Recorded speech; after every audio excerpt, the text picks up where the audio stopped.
이란의 수도 테헤란 왕궁에는 세계에서 가장 아름다운 모자이크 작품이 있습니다.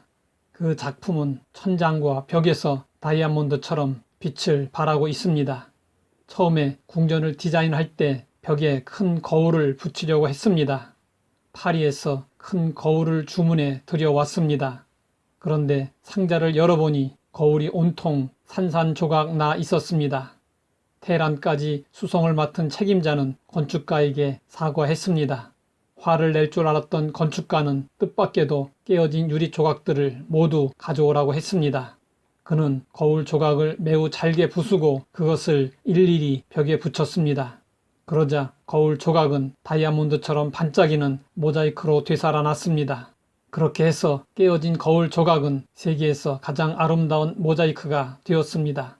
천지를 창조하신 최고의 예술가이신 하나님은 우리의 깨어진 조각들을 가지고 반짝이는 별들로 만드시는 분이십니다.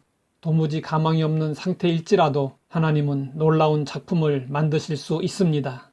이스라엘은 깨어진 조각 같았습니다. 북왕국 이스라엘은 주전 722년 앗수르에게 멸망을 당했습니다. 남왕국 유다도 주전 586년 바벨론에게 멸망하면서 세상 사람들에게 조롱을 당했습니다. 바벨론의 포로로 잡혀온 유다 백성들은 바벨론 강가에서 고향에 대한 향수를 달랬습니다. 그들은 바벨론 강가에 앉아서 버드나무에 그들의 수금을 걸어 놓았습니다. 그들은 나라를 잃은 상황에서 수금을 타면서 노래할 기분이 나지 않았습니다. 그런데 바벨론 사람들은 유다 백성들에게 시온의 노래를 불러보라고 청했습니다. 유다 백성들은 자신들을 멸망시킨 자들 앞에서 노래를 부를 수 없었습니다. 바벨론의 유다 백성들은 하나님에게 버림을 받았다고 생각했습니다. 그래서 마음이 더 우울하고 고통스러웠습니다. 위대한 신앙의 인물 다윗도 한때 하나님이 자기를 버리신 것 같아 힘들어했습니다. 그래서 다윗은 탄식했습니다. 여호와여, 어느 때까지니이까? 나를 영원히 잊으시나이까? 주의 얼굴을 나에게서 어느 때까지 숨기시겠나이까? 우리도 살다 보면 고난 중에 이런 느낌을 가질 때가 있습니다. 그러나 우리는 낙심하지 말아야 합니다. 우리가 생각하기에 하나님이 나를 버리신 것 같고 돌아보시지 않는 것 같아도 하나님은 여전히 우리와 함께 하시고 우리를 돌보아 주십니다. 독일 쾰른 지방의 어느 건물 지하실 벽에 이런 글귀가 낙서로 남아 있었습니다. 태양이 구름에 가려 햇빛을 볼 수 없을 때에도 나는 태양이 있음을 믿는다. 비록 하나님이 침묵하고 계실 때라도 나는 하나님의 사랑이 엄연히 계심을 믿는다.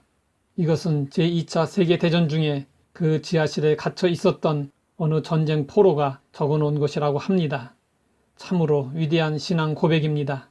아무리 어두워도 태양이 존재하는 것처럼 우리 삶이 아무리 힘들고 어려워도 하나님은 여전히 우리와 함께 하십니다. 고난의 때에 하나님은 우리와 함께 아파하십니다. 그리고 돌아오면 다시 회복시켜 주십니다. 성경은 말씀하고 있습니다. 오라, 우리가 여호와께로 돌아가자.